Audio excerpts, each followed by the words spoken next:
It is funny how silence can scream louder than words. And in a town like ours, silence was the cruelest gossip, wrapping itself around every house like ivy that never stopped growing. Nobody ever asked me why my eyes lingered a little too long on him. Nobody dared to, because the truth was a scandal people preferred to bury.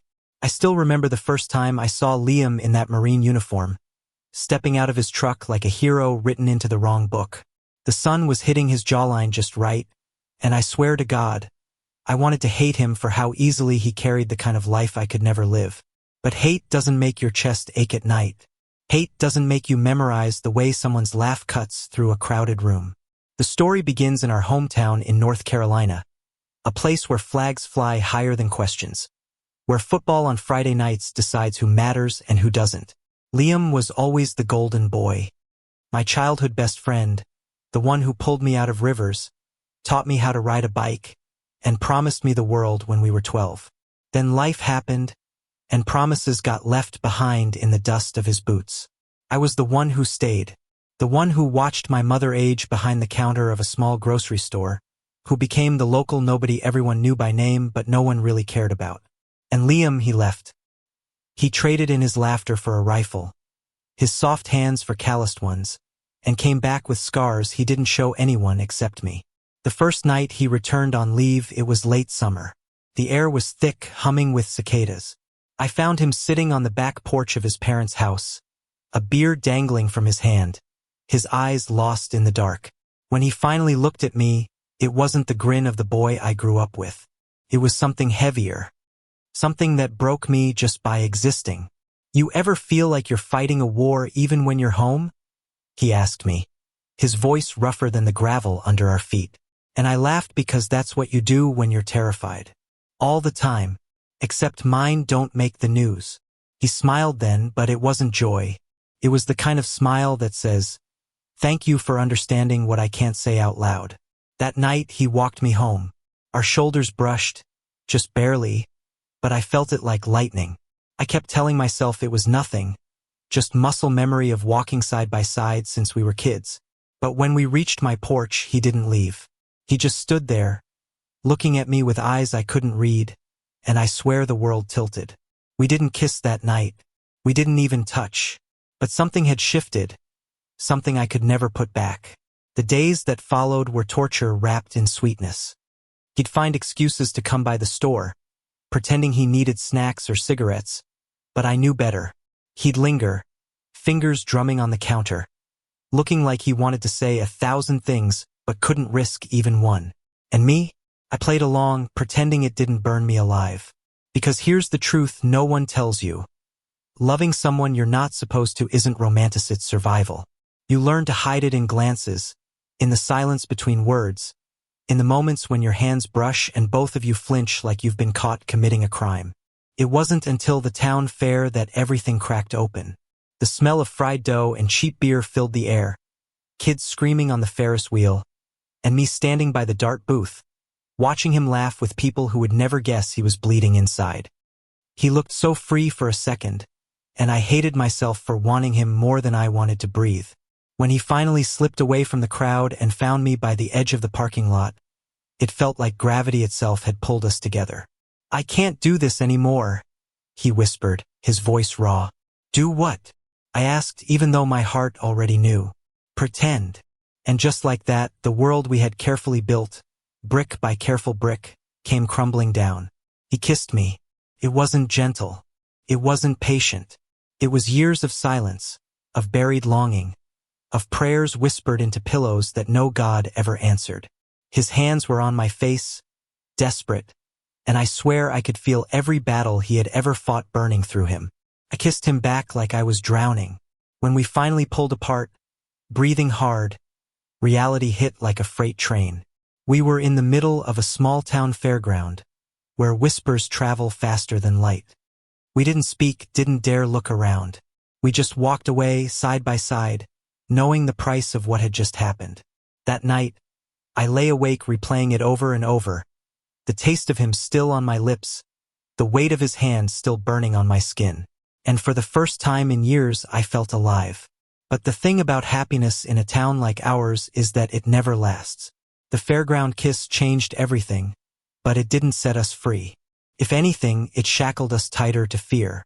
We couldn't unsee what had passed between us, couldn't pretend that years of friendship had been just friendship. Every glance carried heat. Every silence threatened to break open into confession. For a while, we tried to bury it again. Liam returned to his base, swallowed by duty, and I stayed behind, haunted by the taste of him. Days turned into weeks, then months. When he called, the conversations were clipped, guarded, as if the phone lines themselves were listening.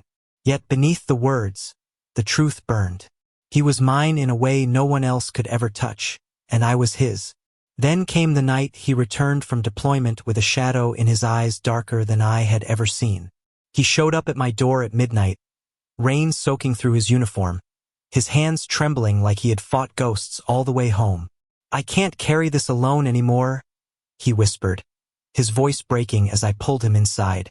He didn't mean the war. He meant us. We didn't make love that night. It was something rawer, something hungrier. A collision of bodies that had been aching for years, a release of every secret we had swallowed whole. When he collapsed against me afterward, chest heaving, he buried his face into my neck and said, "If the world knew, they'd tear us apart." And I told him the only truth I had left. Then let them. I'd rather be ruined with you than safe without you. But safety wasn't something either of us could choose. Word spread, not of the kiss, not of the nights we shared, but of how often he came around, how his eyes softened only when I was near. Small towns don't need proof. Suspicion is enough to turn affection into scandal. One afternoon, outside the grocery store, a neighbor spat at my feet and muttered slurs under his breath. Liam saw.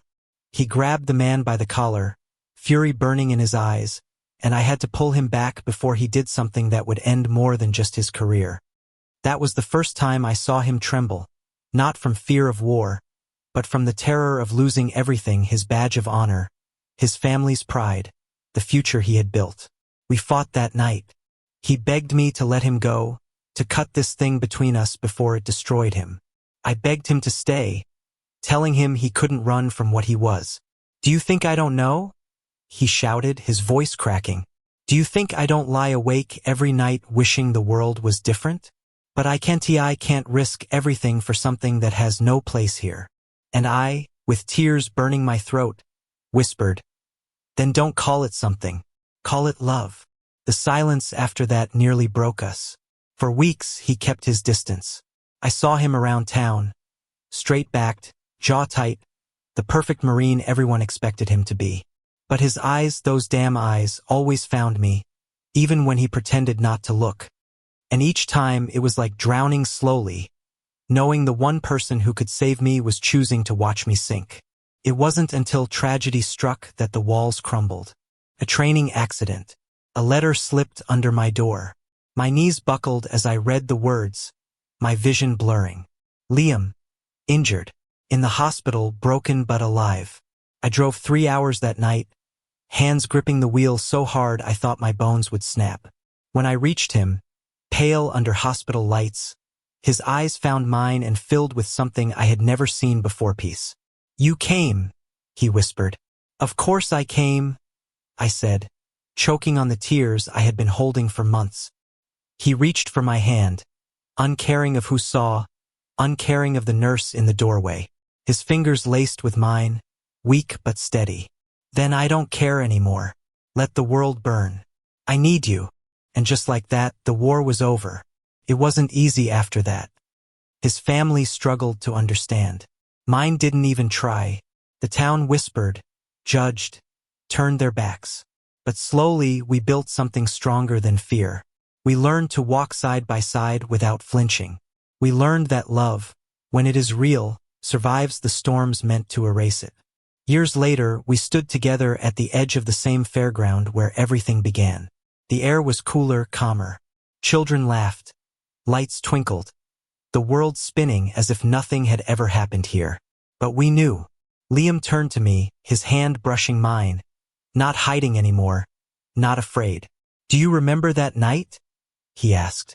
"As if I could forget," I said, smiling through the weight of memory. He leaned in, not rushed, not desperate, just certain. His lips met mine in a kiss that felt less like fire and more like home. And for the first time, we didn't have to look over our shoulders. Our love wasn't a scandal. It wasn't a secret. It was survival, yes, but it was also salvation. And in that small corner of America, two men who had once hidden everything stood together, unbroken, unashamed. Because some loves are worth the war. And ours had finally won. Thank you for listening. If you find it interesting, please like and subscribe to follow the next stories.